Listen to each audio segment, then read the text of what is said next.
सगळ्या भांड्याचा राऊंदळाचा सगळा तसा ते मलाच घासावं लागन गे माय. Hello hello. हा अगं काही नाही, मी सध्या एअरपोर्ट वरती. अगं बोल ना, मला वाटलं कॉलेज लागायचं नाही. ऍक्च्युली दुबईला आता माझे दुसरे सिम चेंज होतेत ना, म्हणून लागला वाटतं. माझा आयफोन यार खूपच असं म्हणजे नाही का, आयफोन मध्ये कधी कधी होतं प्रॉब्लेम नाही का. हा म्हणजे सिम आता बंद पडतं ना, मी दुसऱ्या देशात चालले म्हणून मला वाटलं बंद पडलं काय.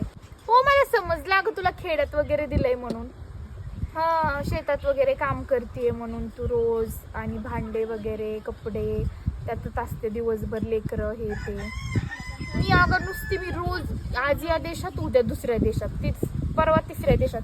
असं स्वयंपाक बनवत नाही, भांडे घासत नाही, शेतातलं काम करत नाही, जनावर बघत नाही, काय असं मी शेतामध्ये पाय ठेवलेला झाला असेल बघ आता 4-5 वर्ष. लग्न झालं तसं आम्ही इकडेच आहेत मुंबईला, म्हणजे मुंबईला होतो काही दिवस, नंतर मुंबईहून दिल्लीला शिफ्ट झालो. म्हणजे फक्त घर नाही का असं, मी तर कंटिन्यू या देशातून त्या देशातच असते बघ. साडी तर मी कसलीच वेअर केली नाही आजपर्यंत, म्हणजे मी साडी घालतच नाही. साडी घालता पण